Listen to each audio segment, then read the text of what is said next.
February 9th, 2026, episode 625. This is episode 625. Let's go. Of course, I have a few things to share with you guys.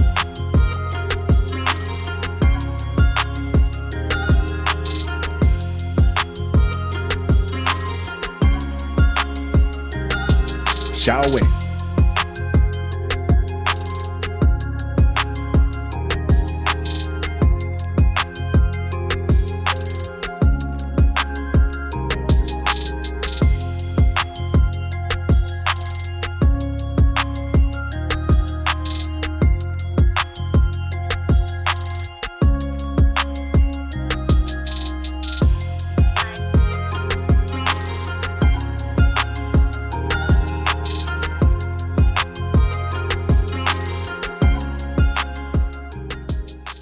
Ohio man charged with threatening to kill Vice President J.D. Vance. Now, we're told that Shannon Mather, who is seen in that photo right there, is accused of making a threat to take the life of and inflict bodily harm upon a successor to the presidency in violation of a code there.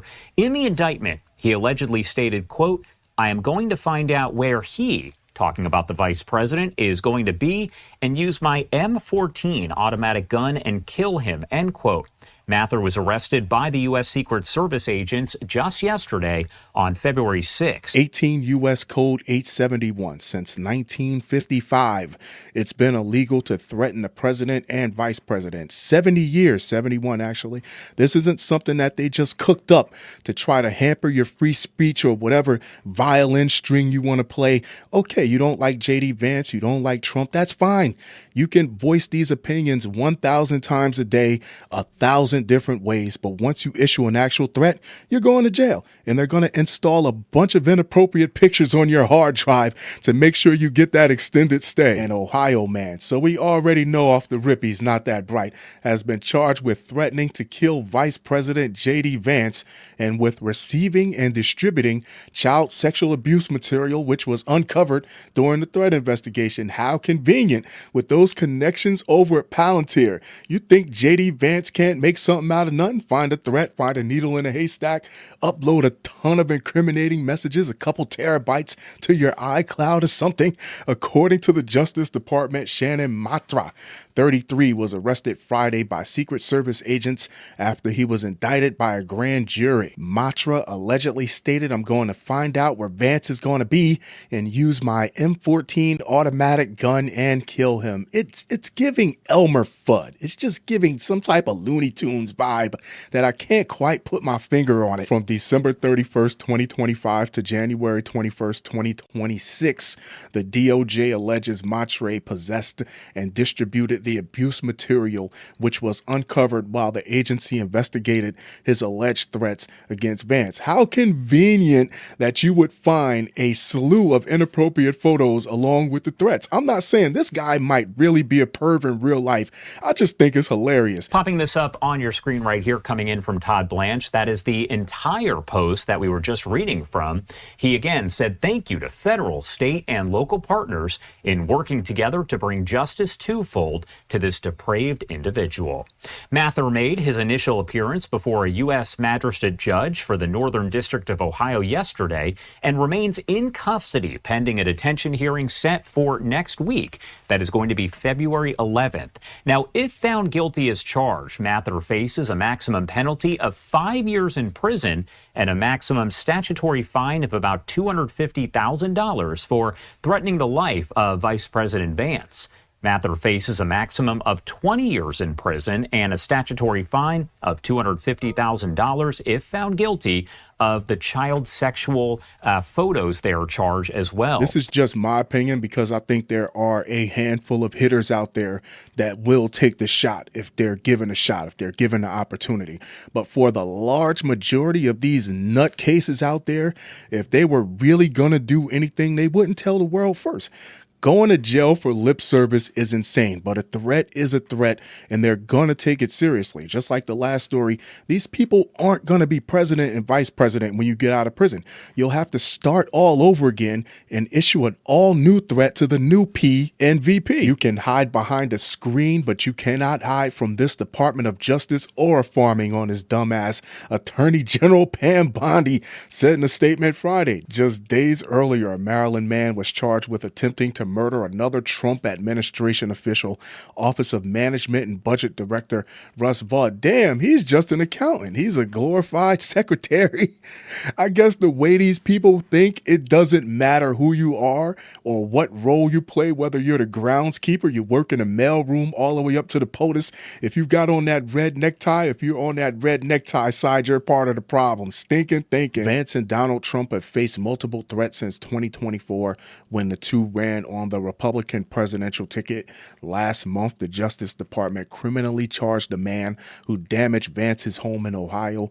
And in July 2024, just days after the attempted assassination of then-candidate Trump at a rally in Butler, Pennsylvania, authorities in Florida arrested and charged a man who allegedly made a social media threat against Trump and Vance. Y'all got all this time to threaten these people. Earlier this month, Ryan Roof, the man found guilty of attempting to assassinate Trump at Trump International Golf Club. That was hilarious. Just a large mane of blonde hair sticking through a wall of green grass like it wasn't inconspicuous at all. In West Palm Beach, Florida, in September 2024, was sentenced to life in prison plus a mandatory additional 7 years for a firearm offense. Of course, I love to hear your thoughts on this. I love to hear your opinions on this. It's not one person or two people that are what's wrong with this country. Two people aren't driving this country into the ground despite what people are thinking.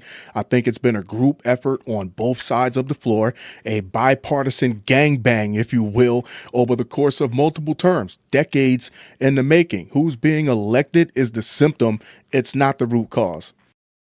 Florida man who threatened to kill Trump with his bare hands sentenced to prison. More prison because he was already in prison. Breaking news, a Cape Coral man is sentenced to more than 2 years in federal prison for threatening to assassinate President Donald Trump. 32-year-old Christopher Davies sent a letter claiming he had planned a presidential assassination and later told Secret Service agents he wanted to kill President Trump.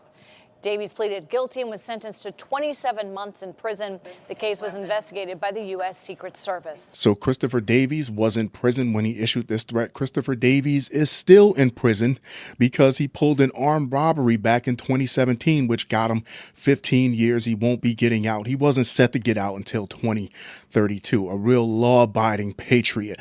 By the time he was set to get out, Trump wouldn't even be president anymore. Hell, Trump probably wouldn't even be alive anymore. Some other patsy would be running the country. Now, writing a letter in prison, then giving it to a prison official is like saying, "Thank you, sir. May I have another?" At this point, I just think people like jail, and this was an easy in. A Florida man who threatened to kill President Donald Trump with his bare hands was sentenced to 27 months in prison. Now, that's federal time, so I wonder, are they going to interrupt his state time and have him do the 27 months, then send him back to finish his state time, or are they going to hit him with that federal time after he finishes his sentence? Either way, the bill comes due. U.S. Attorney Gregory W. Kehoe announced Tuesday. According to court documents, Christopher Davies, 32, of Cape Coral, wrote a letter to an official at the Charlotte Correctional Institution. He wrote a letter to an official at the Charlotte Correctional Institution saying that he had orchestrated the most daring presidential assassination that this country has ever seen. History begs to differ, buddy, and that Donald J. Trump must perish. Now, I might want to wring a few necks every once and again, but I'm not going to write an essay to anybody describing how or when I'm going to do it. Breaking up the monotony of state prison time by mixing in a little federal prison time. Stop going to jail for a president that won't be president when you get out. Trust me, you won't be saving the country. It's still going to be going down the crapper no matter who's in the driver's seat, Democrat or Republican. I think these people know what they're doing, and it's just an easy way to keep three hots in a cot. Davies admitted to writing the letter and explained that he wanted to kill the president while being questioned by a U.S. Secret Service agent. That poor bastard of an agent that had to fly all the way out, come and look this idiot in the eye and ask him some serious questions. What's interesting about this is why tell anyone? More specifically, why tell law enforcement? People usually find manifestos after the fact, but no one is sending their plans directly to the people that want to stop them. When asked hypothetically what he would do if President Trump was near him, Davies claimed that he would attempt to kill President Trump with his bare hands. A news release said Davies pleaded guilty on October 29th, 2025. Of course, I love to hear your thoughts on this. I love to hear your opinions on this. I think it's extremely important to prosecute these nut jobs, whether they're serious or not, if they're just looking for their 15 minutes of fame. Some people are so one-dimensional that they can sit back and agree with the threatening of a president and his staff because it wasn't the person that they wanted. But when you say it's okay for it to happen to the guy on one side, you're basically saying it's okay to happen to people on both sides. One show. The music for this episode is from Will B. Alexander. Get your music from Will B. Alexander. I'll leave the contact information down here at the bottom. If you're a producer and you would like to have your music featured on an episode of this podcast, reach out to me on any one of my socials. I'll leave the information up here at the top. Don't forget to follow me on all my socials. Find me wherever you listen or watch your favorite podcast. I am there. That being said, I'm going to wrap this one up, but I'll be sure to talk to you guys very, very soon. Jusqu'à la prochaine fois.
Of course, I love to hear your thoughts on this. Of course, I love to hear your opinions on this.